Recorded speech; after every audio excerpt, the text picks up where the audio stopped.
So I know it's not riding season right now where I am, but you may be watching this at any point in time. But comms.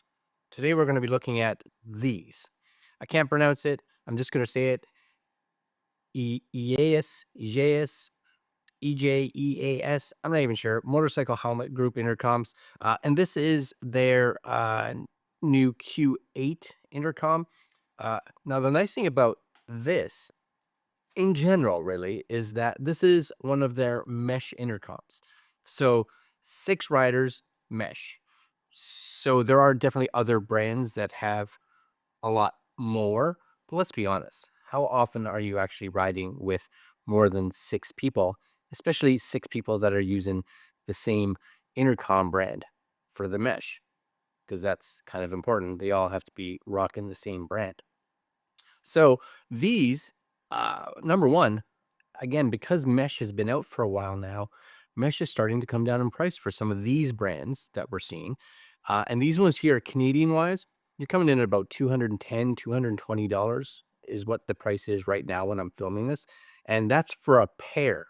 So, about 110-ish, 120-ish for a single, depending on what you're needing. Maybe it's you and your partner. So you get the pair, easy connectivity with the mesh, or you are riding with a group up to 6 and you all want to invest and buy a set of comms, this may be a really good option. But today we're just doing a quick unboxing of this, and I may set it up on my helmet so that I can check just to make sure of the volume. Now I can't ride because it's winter here. Snow kind of stops that. But we will do a riding test with it come the spring. So make sure that you subscribe to the channel so that you get to see that when that finally happens. But what I may end up doing as well is just setting this up on my helmet and then going out into the garage. Yeah. Well, again, winter, right? And starting the bike and then just seeing what the volume is like, what the comfort is like. And at the end of this video, these guys actually have some videos in regards to like install and things like that. So I'll put them at the end of this video if you guys just feel like watching that, because maybe that's something that you're concerned about. Anyways, this is the box, right? Motorcycle helmet group intercom. So nice little box. You'll see here mesh intercom, which is awesome. It has the ability for an FM radio, which is cool. It has a safe riding app that you can download. Intercom channel switching, connects to a mobile phone. You can do firmware upgrades on these, which is good.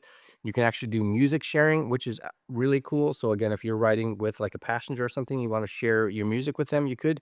It allows you to control your voice assistant, and it's IP67 waterproof. So if you get caught in rain, like I seem to do quite frequently, then you shouldn't have much worry about these actually surviving, which is kind of nice. Anyways, let's crack open the box. So I haven't opened these, but I do agree with the fact that they come in just a small little box, which is nice.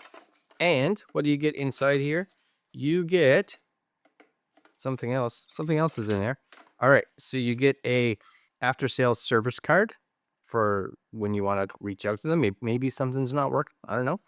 You get this, which is actually, these are kind of cool, right? Because some of these, they just kind of talk about the different cameras that they have or different comms that they have. And one of them does come with a camera. I don't know how good it is because I've never tested it.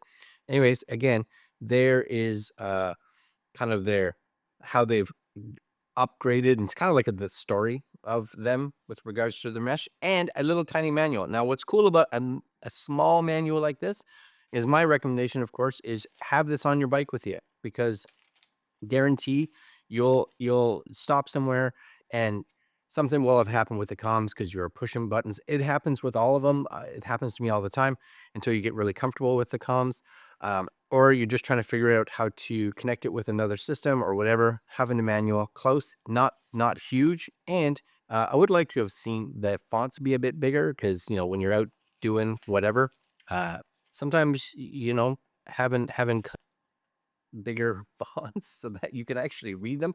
As some of us get older, that can be important. You also get, this is your mounting. So, oh, I do like that. So they're little ear cups. I kind of like their ear cups. So you're gonna get this whole connection here, right? So this is gonna be your little boom mic if you want a boom mic. If you are rocking like a full face helmet, then you can change that out and actually have one of these that you can actually stick to like the chin or wherever you want to put the actual mic. You would just kind of take this one off and put this one on. It's a little attachment right there. But nice little boom mic. Usually the flat section here, I think the flat section, I'm not sure what the flat section is the part that you talk to. I'll figure that out. I'll figure it out.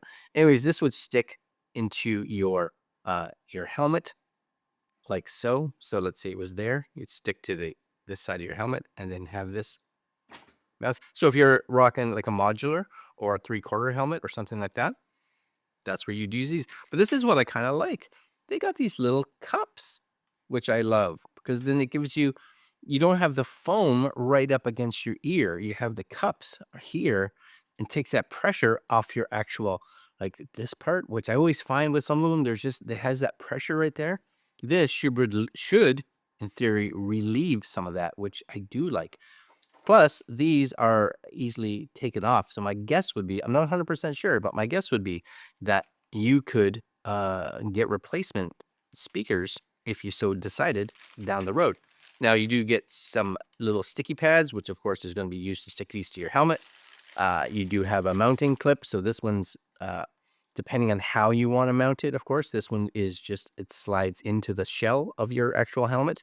And this one is for those that want to actually stick it to your helmet because maybe you just don't like it there, or you have a helmet that you just can't get something in between the padding and the shell. This will allow you to stick it to the side of the helmet. If you are sticking either these pieces or the actual mount, of course, my recommendation always is stick it there, but don't do anything with it for like, I always say overnight, 12 hours, 24 hours, just so that the sticky has a chance to kind of, well, stick, because you don't want them necessarily falling off while you're riding, right? And then last but not least, the comm itself. So that's it right there. That's the comm. It has a traditional, you see these on a lot of comms that came out over the years. This is kind of just that slide in. But you're going to have this, a little button. It's very tactile. Like it's pretty decent, like at least with bare hands. I wonder what it would be like with gloves on. So we'll kind of figure that out. You do have an antenna, of course. And now most times, if you are rocking mesh, antennas have to be up. So if you're doing a Bluetooth connection, sometimes you can get away with it not being there. But I do like that it's kind of got these little click points, right? And then the last kind of click to get it in there, which is nice.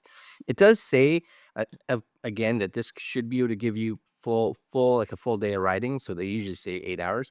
But the nice thing about it is if it was empty, it only takes, they say 3 hours for it to be fully charged. So that's not bad. If you were to stop, let's say for your lunch break, it probably charges the first bit even faster. So if you stop for lunch and you plug this into like a battery brick or your bike or whatever it is, you should be able to top it up enough, especially if you're doing like a long day of riding. So for whatever reason, you're listening to music, you're out for a long day where you're riding for 8 hours, 10 hours, you're going to have to, charge this kind of midway. But whenever you stop, I do it on all the comms that I've ever used. If it's a long day, I'll stop, plug it into like a USB battery brick that I have with me and just let it top up. And then when I'm ready to ride again, then I just pop it back on and I'm ready to go. Nice looking, seems well built, nice design. I kind of like the black with it's kind of that glow in the darky kind of yellow green, which is kind of nice.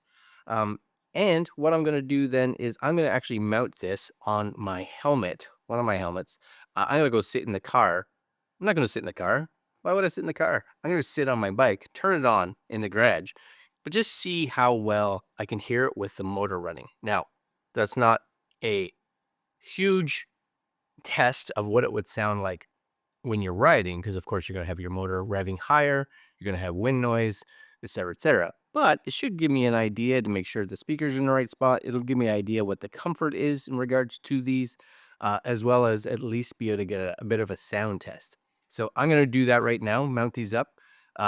You guys, if you want, I'll put the little videos that they have about how to set them up and how the features that they have. And then we'll be outside.